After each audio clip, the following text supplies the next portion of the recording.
You're not qualified for this position. The words sliced through the mahogany boardroom like a scalpel. David Williams sat motionless in his simple navy suit, hands folded as 12 pairs of eyes bore into him from around the polished conference table. Richard Sterling, interim CEO, leaned back in his leather chair. His Armani suit probably cost more than most people's monthly salary. The Rolex on his wrist caught the afternoon light streaming through floor-to-ceiling windows overlooking Manhattan. "Clearly out of your depth," Richard continued, not bothering to hide his smirk. David's expression remained unchanged. No anger, no defensiveness, just calm observation, as if he were watching a chess game where only he could see the board. These black stories, these real-life stories of corporate discrimination, happen every day. But this one was different. Have you ever watched someone dismiss your entire existence in one sentence, not knowing they just signed their own corporate death warrant? The digital clock on the conference room wall read 2:13 p.m., 47 minutes until the shareholder vote that would determine Technova Industries' next CEO. "Your resume is impressive on paper," Richard said, sliding the document across the table like it was contaminated. "Stanford MBA, Fortune 500 experience. But this company needs more than academic credentials." David picked up his resume without looking at it. His fingers, steady as a surgeon's, aligned the pages perfectly. No tremor, no rush. "What we need," Richard continued, his voice carrying that particular tone reserved for explaining obvious things to slow children, "is someone who understands our culture, our values." The other board members shifted in their seats. Patricia Chen, the CFO, studied her manicured nails. James Morrison, head of operations, scrolled through his phone. Only Dr. Sarah Hassan, the lone black board member, met David's eyes with something approaching sympathy. Richard stood, his 6-foot frame casting a shadow across the table. "This isn't about diversity quotas or feel-good initiatives. This is about capability." Unknown to everyone except a nervous-looking intern in the corner, Technova's internal live stream was accidentally broadcasting the meeting to the company's LinkedIn page. The intern, barely 22, had clicked the wrong button during a routine documentation session. Her panicked attempts to shut it off had failed. The viewer count ticked steadily upward. 47 viewers, 73, 156. David's phone buzzed once. He glanced at it briefly, and for just a moment, the corner of his mouth lifted in what might have been a smile. 42 minutes, David said quietly, checking his watch. A Patek Philippe Nautilus, understated, elegant, worth more than most cars. Richard's eyes lingered on it, confused. "Excuse me?" Richard's confidence wavered slightly. "Nothing. Please continue." Richard's jaw tightened. He wasn't used to being dismissed, especially not by candidates in job interviews.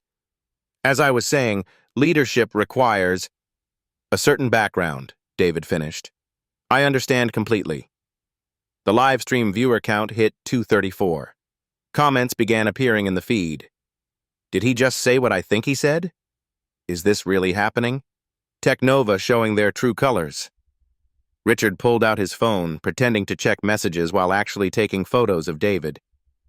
"You have to understand our position. Our shareholders, our employees, they expect a certain level of compatibility." "Compatibility?" David repeated the word like he was tasting wine. "Interesting choice." Patricia Chen looked up from her nails. "What Richard means is that leadership transitions require cultural alignment." "Of course." David opened his leather portfolio, Italian leather, precisely organized, and withdrew a fountain pen. Mont Blanc. He began taking notes in fluid script. The gesture seemed to unnerve Richard. "What are you writing?" "Observations." "Observations about what?" David's pen never paused. "Cultural alignment, as Ms. Chen put it." The intern's laptop showed 400 viewers now. Her supervisor had noticed the stream but couldn't access the admin controls. The comments were flowing faster. "This is discrimination in real time." "Someone recording this?" David Williams handling this like a boss. Richard's face flushed. I don't appreciate your tone. I haven't used a tone. I've barely spoken. Exactly. This is a conversation, not an interrogation. David set down his pen and looked directly at Richard for the first time. You're absolutely right. This should be a conversation. Would you like me to ask you some questions? Something in David's voice made Richard step back. That's not how this works. How does it work? The room fell silent except for the soft hum of the air conditioning and the distant sound of Manhattan traffic 30 floors below. The live stream had reached 600 viewers. Richard recovered his composure, straightening his tie. We ask the questions. You provide answers that demonstrate your fit for our organization. Your organization? That's right. David's phone buzzed again. This time his smile was unmistakable. He typed a quick response, his fingers moving with practiced efficiency. 38 minutes, he murmured. Richard's confusion was morphing into irritation. Are you timing this interview? I'm timing several things. Such as? David closed his portfolio but kept his hands resting on it. Market close is at 4 p.m. Your emergency board meeting is scheduled for 3:15. The SEC typically releases investigation announcements on Wednesdays after 3 p.m. The temperature in the room seemed to drop 10 degrees. I'm not sure what you're implying, Patricia said carefully. I'm not implying anything. I'm simply noting that timing matters in business. Richard moved closer to David's chair. I think this interview is over. You're probably right. But David didn't stand. Instead, he looked at Dr. Hassan. Doctor, you've been quiet. Any questions about my qualifications? Dr. Hassan glanced nervously between David and Richard. Your background seems solid. Thank you. I appreciate honest assessment. Richard's face was now fully red. Security can escort you out if needed. That won't be necessary. David stood slowly, his movements deliberate. Though I should mention 35 minutes now that I have a few more items to discuss. He reached for his portfolio's zipper. The interview is finished, Richard declared. The interview, yes. David's fingers paused on the zipper. But we haven't started the real conversation yet. The live stream viewer count hit 1,200. Comments were now coming in multiple languages, and several tech journalists had joined the feed. Richard pressed the security button under the conference table. Within 60 seconds, 2 guards appeared at the glass doors, Marcus Webb and Tony Rodriguez, both veterans who'd worked Technova security for over 5 years. Gentlemen, Richard announced, please escort Mr. Williams from the premises. The guards entered hesitantly. Marcus had seen dozens of executive meetings go sideways, but something felt different about this one. The man in the navy suit sat perfectly still, almost meditative. David looked up at the guards with genuine warmth. Good afternoon, Marcus. Tony. Both men froze. Executives never knew their names. Sir? Marcus replied uncertainly. How's your daughter's soccer season going? Sarah, right? Midfielder for the Eagles? Marcus's eyes widened. How do you... I sponsor youth sports leagues in Queens. Sarah's quite talented. Tony shifted uncomfortably. Sir, we've been asked to... I understand completely. You're doing your jobs. David stood gracefully. Though I should mention that 32 minutes remain. The live stream had exploded. 2,847 viewers and climbing. The comments section was a waterfall of outrage, support, and disbelief. This is insane. Someone call the news. David Williams is handling this perfectly. I'm recording everything. Technova stock is going to tank. Dr. Hassan pulled out her phone. Richard, I think we should... Put that away, Richard snapped. This is a private meeting. Actually, the intern squeaked from the corner, her voice barely audible. It's being live streamed. I can't turn it off. The blood drained from Richard's face. What? LinkedIn auto stream activated. We have... She checked her laptop. Almost 3,000 viewers. Patricia Chen lunged for the intern's computer. Shut it down, now. I can't. The admin controls are locked. It has to reset them remotely. Richard grabbed his phone, dialing frantically. Get me Rodriguez in IT. Emergency. The guards looked between David and Richard, unsure how to proceed. Corporate security training didn't cover live-streamed executive meltdowns. David reached into his jacket, slowly, deliberately, and withdrew his boarding pass.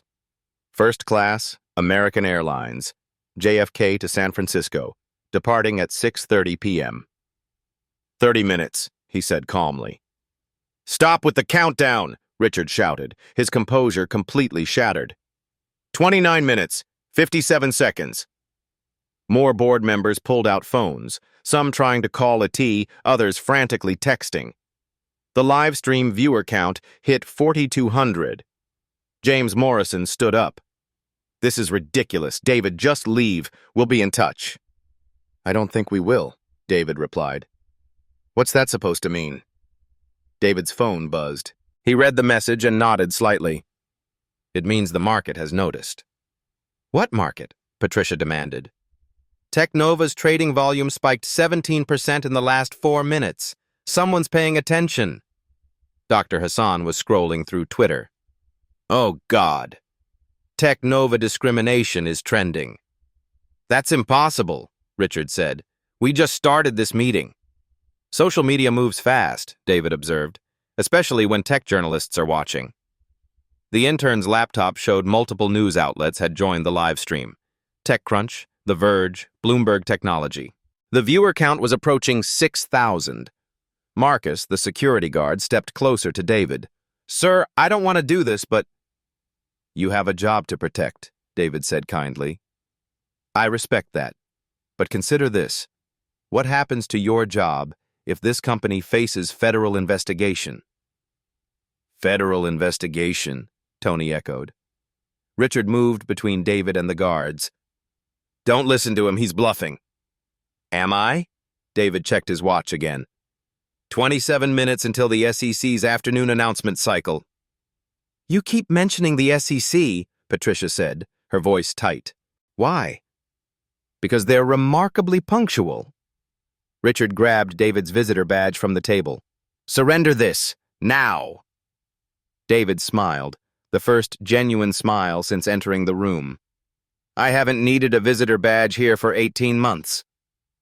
The statement hit the room like a physical blow. What? Dr. Hassan whispered. 18 months, David repeated. That's how long I've been documenting this company's practices. The live stream exploded with comments. Viewer count, 7,800 and climbing.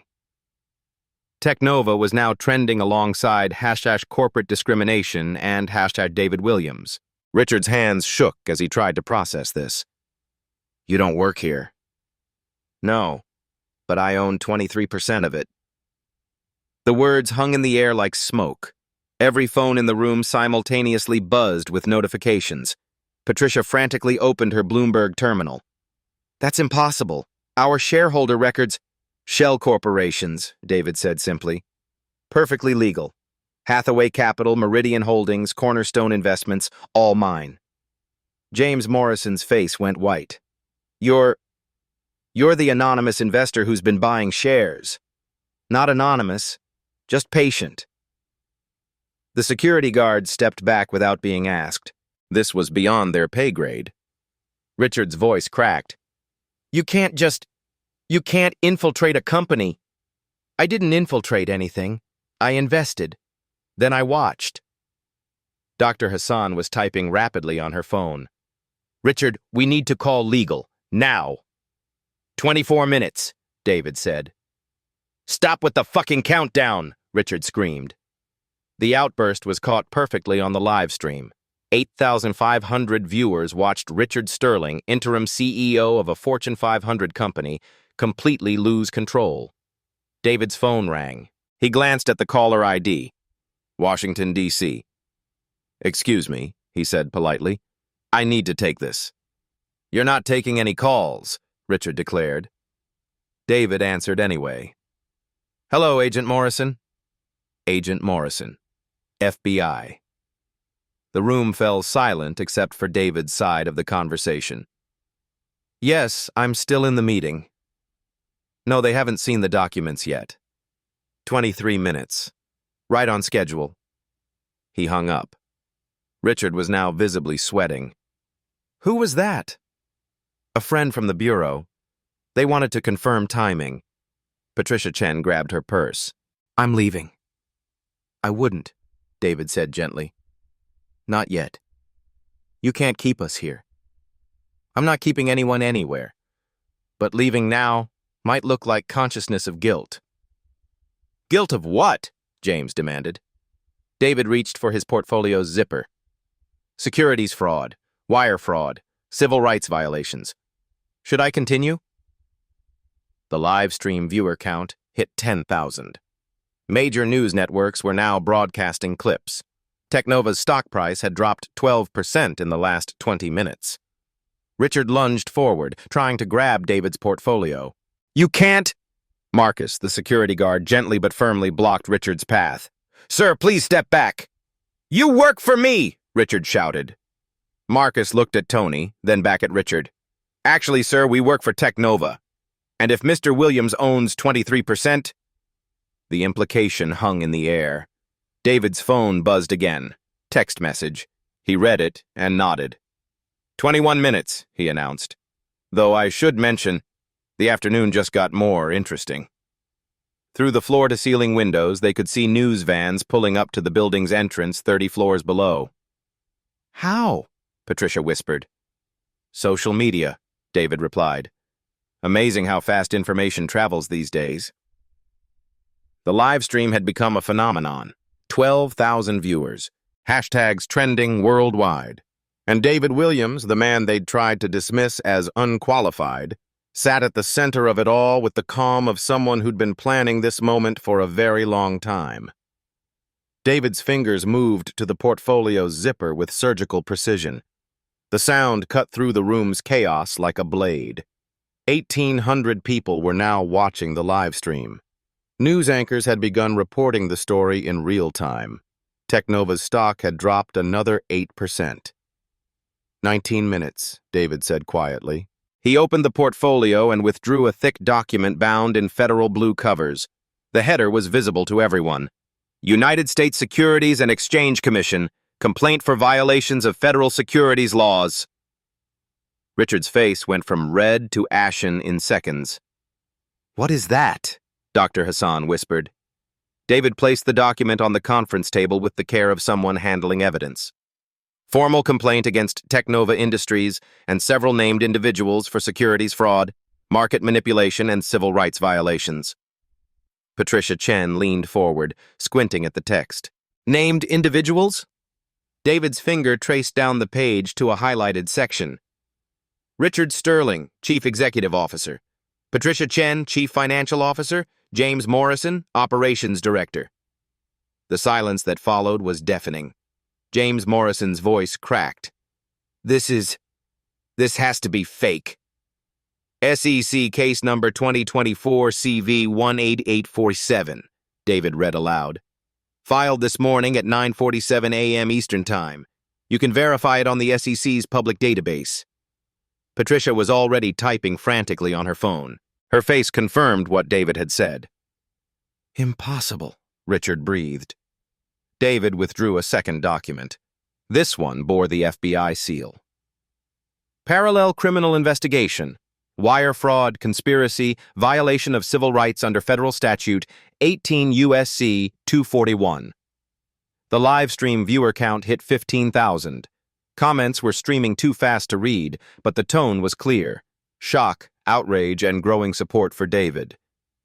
How long? Dr. Hassan asked, her voice barely audible. How long what? How long have you been investigating us? David checked his watch. 18 months, 2 weeks, 4 days. Richard stumbled backward into his chair. You've been planning this. Planning implies a predetermined outcome. I was hoping it wouldn't come to this. What do you mean? David stood and walked to the window overlooking Manhattan. The news vans below had multiplied. 3 major networks plus local stations.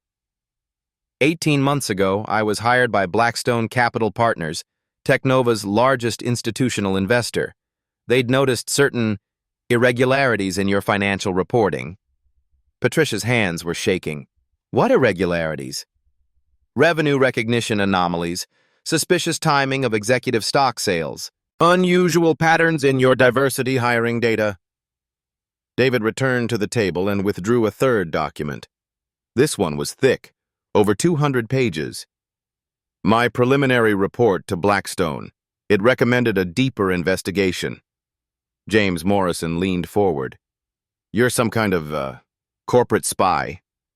Forensic accountant. Former federal prosecutor. I specialize in white-collar investigations. The revelation hit the room like a physical blow. The man they'd been dismissing as unqualified was actually hunting them. Richard's voice was barely a whisper. What did you find? David opened to a tabbed section. $47.2 million in embezzled funds across 14 months. Artificial inflation of quarterly revenues by 34%. Systematic exclusion of qualified minority candidates from executive positions. He turned the page. Wire transfers to offshore accounts. Stock sales timed 48 hours before negative earnings announcements. Bribes to recruitment firms to suppress diverse candidate pools. Dr. Hassan covered her face with her hands. Oh my God. The pattern was sophisticated, David continued, but sloppy in execution, digital footprints everywhere. Patricia stood abruptly. I need to call my lawyer. I wouldn't. Why not? David's phone buzzed. He glanced at it and smiled. Because your lawyer, Martin Goldstein, is also under investigation. Attorney-client privilege doesn't cover criminal conspiracy. The live stream had reached 18,000 viewers. Hashtag Technova Exposed was trending globally. Stock price down 23% and falling. Richard tried to grab the documents. You can't just... Marcus, the security guard, stepped between them again. Sir, please. They work for me, Richard screamed. Marcus looked at David. Actually, sir, who do we work for? David didn't hesitate. As of this morning, when Blackstone Capital exercised their option to purchase additional shares, they control 31% of Technova. Combined with my 23%, that's 54%. The math hit everyone simultaneously. You have controlling interest, Dr. Hassan whispered. We have controlling interest. Blackstone and I are aligned. James Morrison's voice was hollow. You orchestrated a hostile takeover. I orchestrated justice. The takeover was just efficient corporate governance. David's phone rang again. This time he put it on speaker. David, it's Senator Williams. Senator Williams. As in Elizabeth Williams, chair of the Senate Banking Committee. Hello, Aunt Elizabeth. The room went dead silent. The FBI is ready to proceed. Are you? 17 minutes until market close. Perfect timing. Good. The press conference is scheduled for 4:15. That should give the markets time to digest the news. Richard's voice cracked. Press conference? Senator Williams continued through the phone.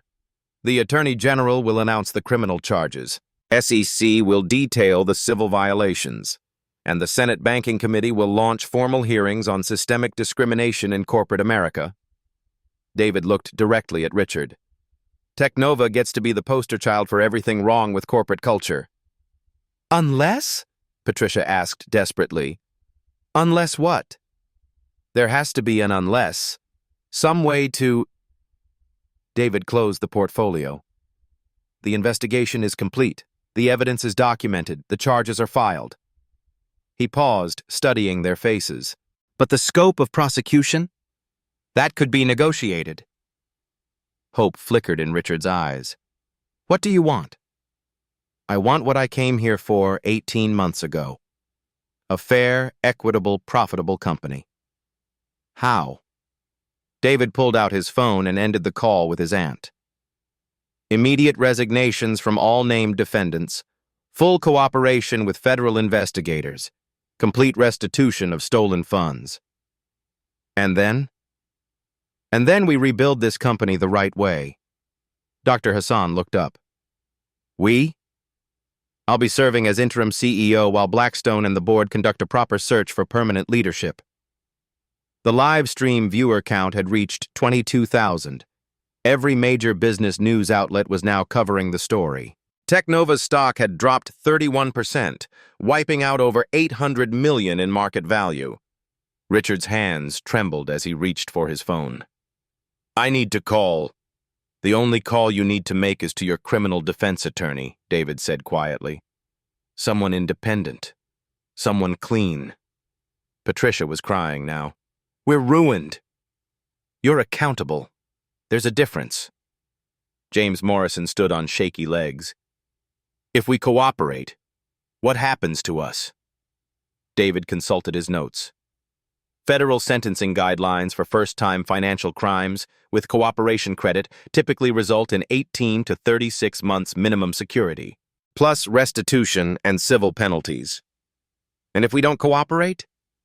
15 to 20 years federal maximum security, asset forfeiture, criminal conspiracy charges that could implicate your families. The choice was clear. Richard's voice was barely audible. What do you need from us? David withdrew a final document from his portfolio.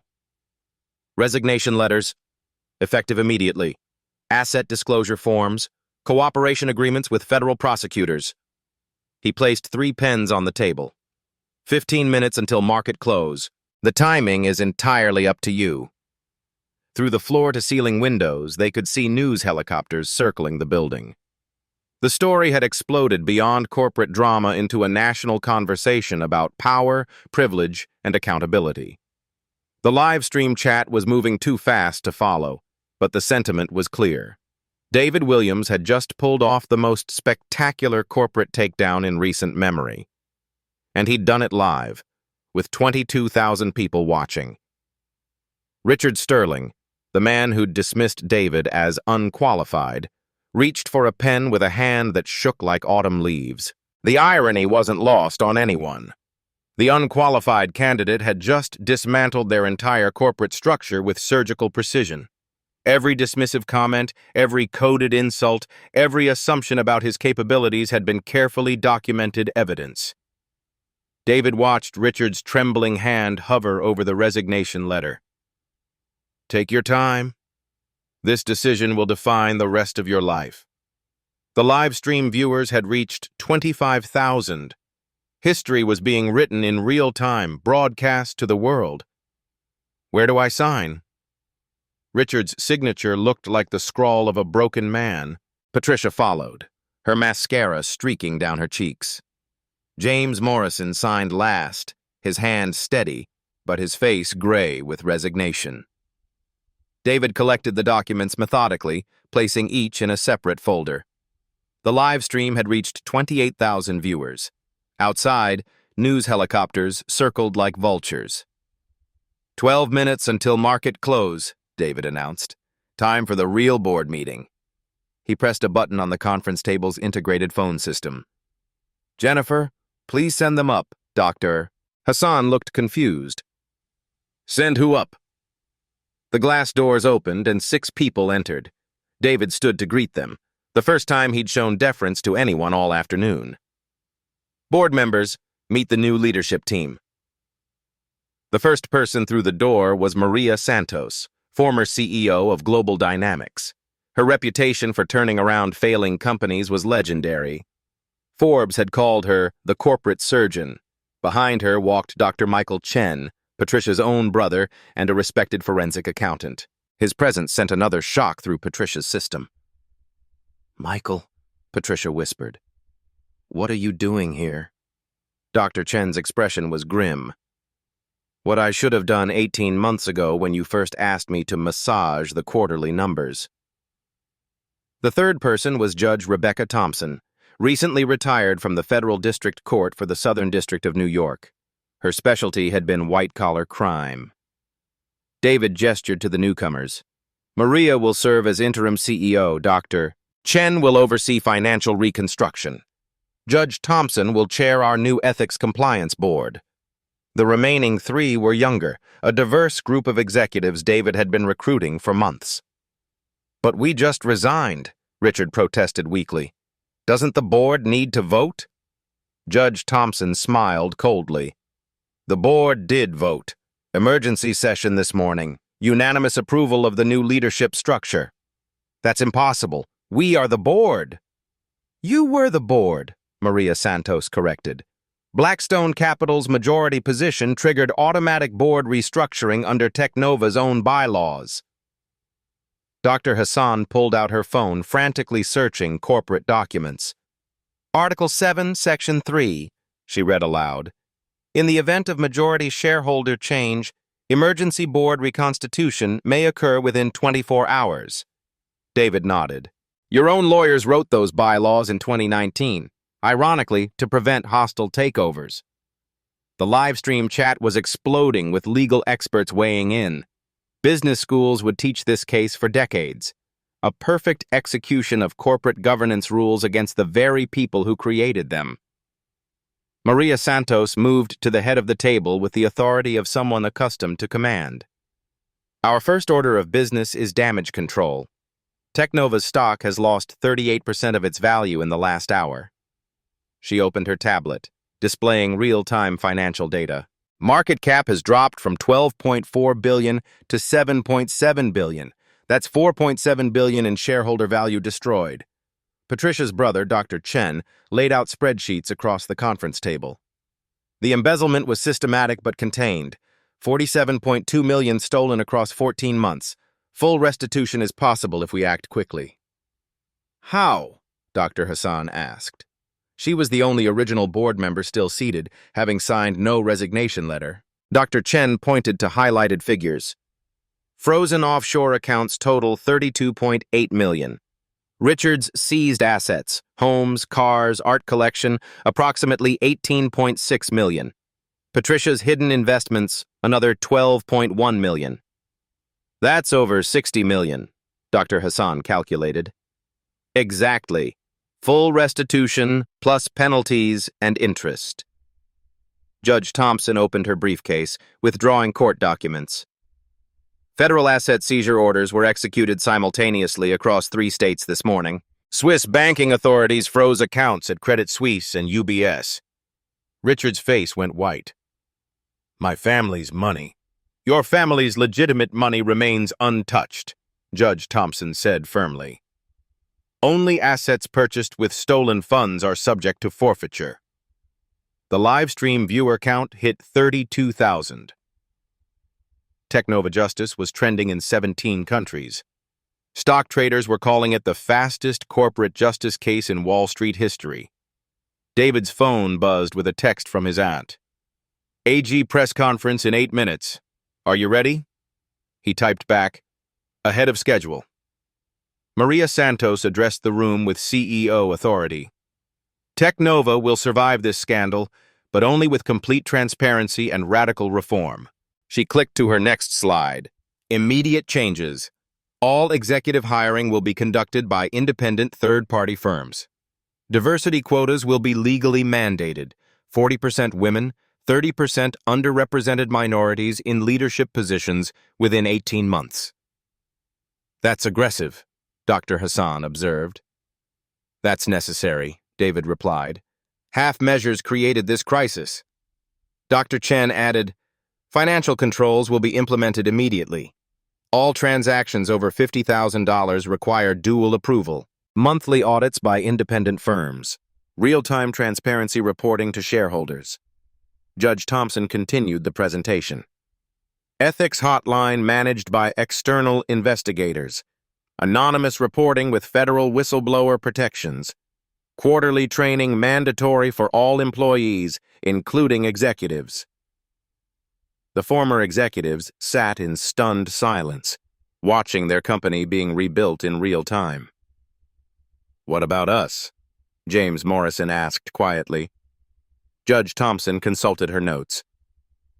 Federal prosecutors are prepared to recommend minimum sentences in exchange for full cooperation. You'll testify in broader industry investigations. Broader investigations? Patricia echoed. David smiled grimly. Technova isn't unique. We've identified similar patterns at 14 other Fortune 500 companies. This is just the beginning. The live stream chat erupted. Journalists were already reaching out to other corporations, asking for comment. Legal experts predicted a wave of investigations across Silicon Valley. Maria Santos clicked to her final slide. Financial projections. With proper leadership and restored investor confidence, Technova can return to profitability within 2 quarters. How can you be sure, Doctor? Hassan asked. Because the fundamentals are sound. The technology is innovative. The workforce is talented. The only problem was leadership. She looked directly at the former executives.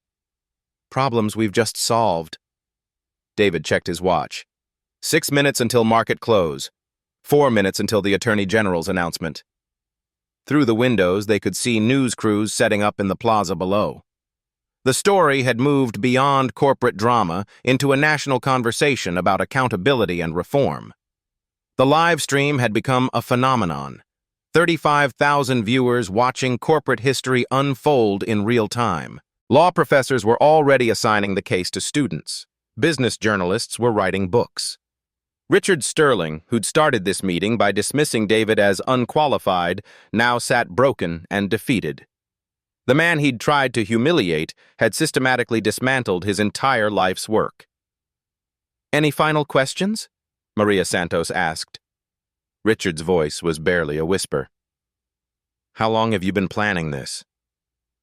David considered the question carefully. "Planning suggests premeditation. I was hoping for cooperation." "When did you know we wouldn't cooperate?" "About 30 seconds into this meeting, when you questioned my qualifications." The irony was perfect. Richard's own arrogance had sealed his fate. David's phone rang. Attorney General's office. "It's time," he announced. As if on cue, every television in the building switched to breaking news coverage. The Attorney General stepped up to a podium in Washington, D.C., flanked by FBI and SEC officials. "Good afternoon. Today, federal prosecutors filed criminal charges against executives of Technova Industries for securities fraud, embezzlement, and civil rights violations." The words echoed through the conference room as 37,000 people watched the live stream, witnessing the exact moment when corporate accountability became more than just a slogan. It became reality. The Attorney General's voice cut through the silence like a verdict. 3 executives of Technova Industries were arrested this afternoon on federal charges of wire fraud, securities manipulation, and conspiracy to violate civil rights. Every eye in the room turned to Richard, Patricia, and James. The reality hit them like a physical blow. This wasn't a negotiation anymore. It was a conviction. Dr. Hassan stared at her former colleagues in horror. "Arrested?" David checked his phone. "FBI agents are in the lobby. They'll execute the warrants after market close." "You said cooperation would help," Richard protested desperately. "It will. Cooperation means 18 to 36 months instead of 15 to 20 years. But consequences were always inevitable." The live stream chat exploded as viewers realized they were watching federal criminals in real time. 39,000 people witnessed 3 Fortune 500 executives learning their fate. Maria Santos stood at the head of the table with quiet authority. "Technova will cooperate fully with federal investigators. We will also implement immediate systemic changes." She gestured to Dr. Chen, who distributed tablets to everyone in the room. "The tech equity application launches Monday morning. Real-time tracking of hiring demographics, promotion rates, and pay equity across all departments." Judge Thompson added, "Anonymous reporting system with direct FBI hotline. Any discrimination complaint triggers automatic independent investigation within 48 hours." "What about current employees, Doctor?" Hassan asked. "Complete review of all personnel decisions from the last 3 years," Maria replied. Anyone passed over for promotion due to bias will receive immediate consideration and back pay where appropriate. David pulled up financial projections on the main screen. We estimate 67 qualified candidates were rejected for discriminatory reasons. Settling those cases proactively will cost approximately $12 million. Plus the reputational benefit of taking responsibility, Judge Thompson noted. The live stream viewer count hit 42,000. News anchors were calling it the fastest corporate accountability case in modern history. Patricia wiped tears from her face. What happens to our families? Dr. Chen, her own brother, answered with professional coldness. Assets purchased with stolen funds are forfeit. Everything else remains untouched. Your children's college funds, your parents' retirement accounts, all protected. The houses? The Hamptons house, yes. The downtown condo, yes. Your primary residence in Westchester was purchased before the embezzlement began. That stays in the family. James Morrison looked broken. How do we explain this to our kids? David's expression softened slightly. The same way you should have been explaining privilege and responsibility all along. With honesty.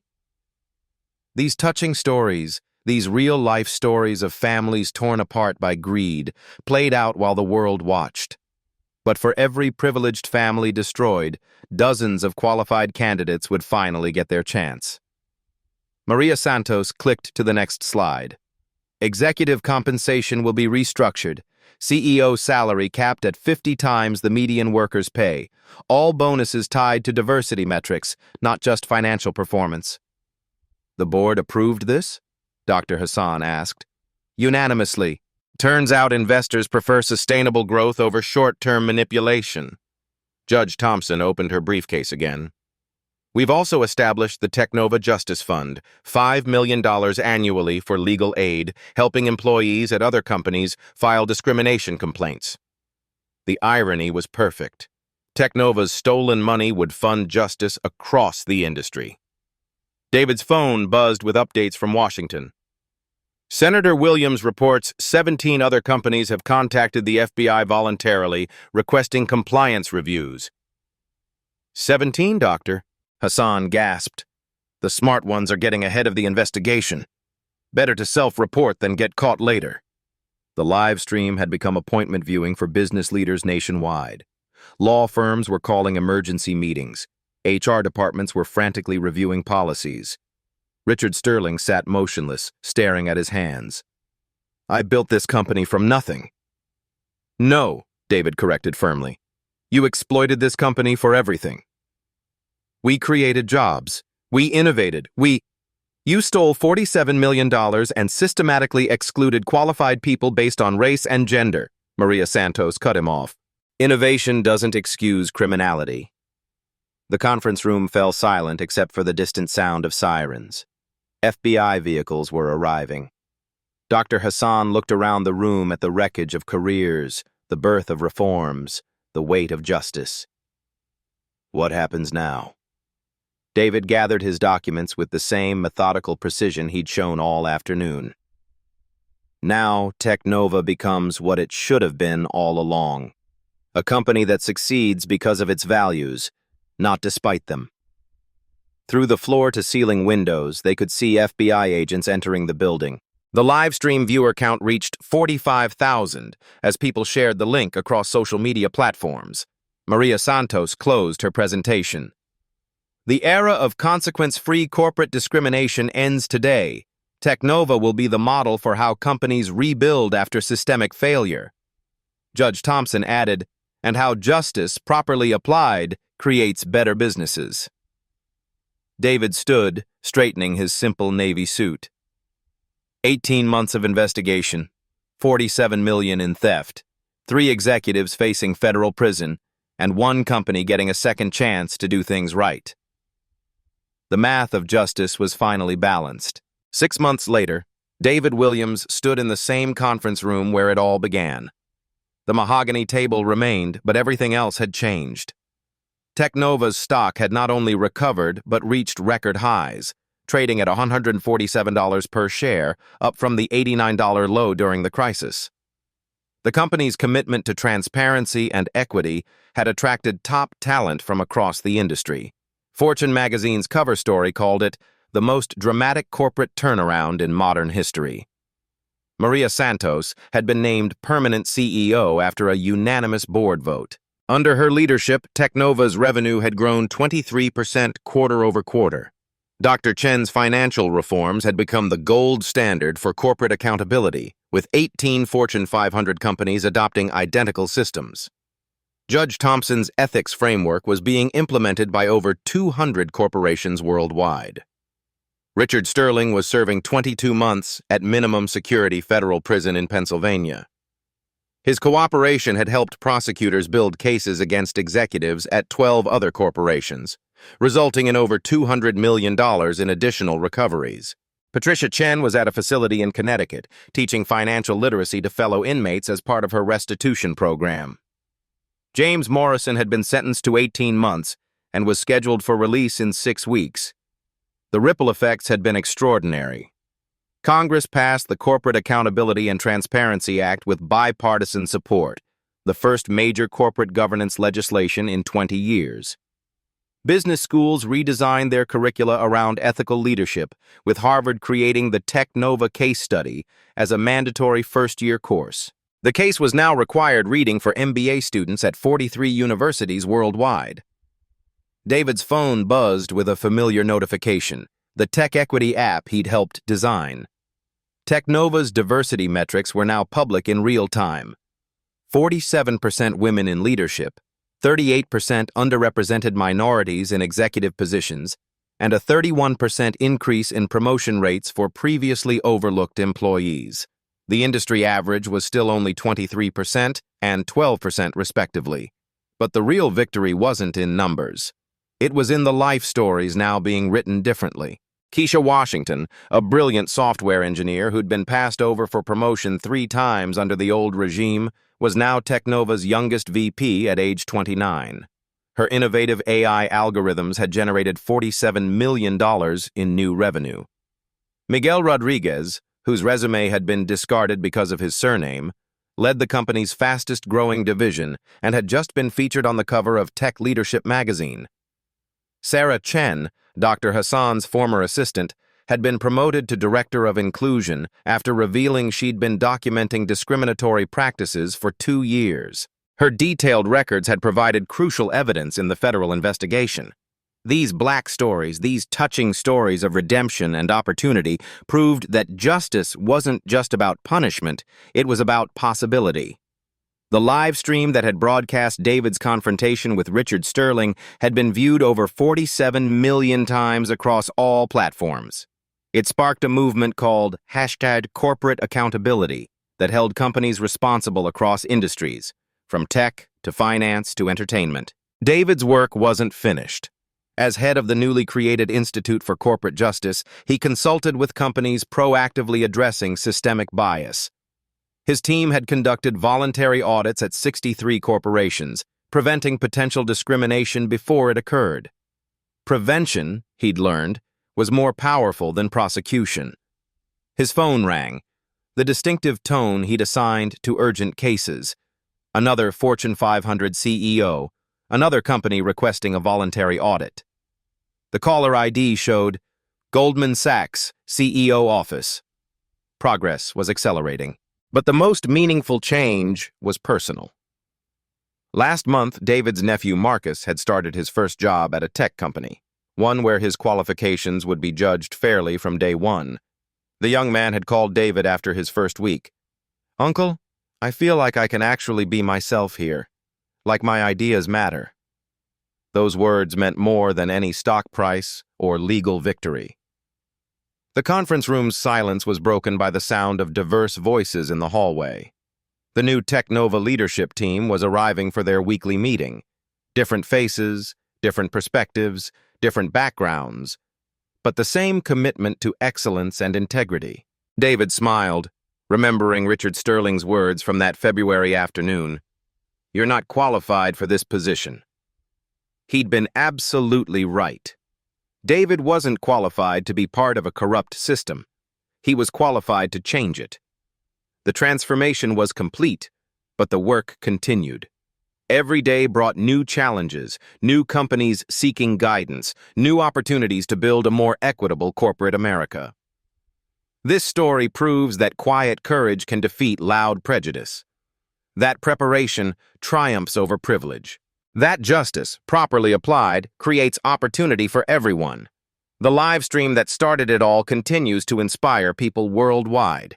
Comments pour in daily from employees who found the courage to speak up, from executives who chose transparency over cover-ups, from young professionals who refuse to accept discrimination as just how things are. Have you witnessed discrimination in your workplace? Share your story in the comments below. Your experience matters, and your voice can inspire change. Every comment helps build a community of accountability. Tag someone who needs to see this story. A colleague facing unfair treatment, a friend navigating corporate bias, a family member starting their career. Share it across your networks. The more people who see this, the faster we can create systemic change. Subscribe for more real-life stories of people who chose courage over comfort, justice over silence, action over acceptance. Hit that notification bell so you never miss stories that matter. Follow the Institute for Corporate Justice on social media for updates on the movement for workplace equity. Join the #corporate accountability discussion happening across platforms. Because the most powerful force in any boardroom isn't wealth or status. It's truth.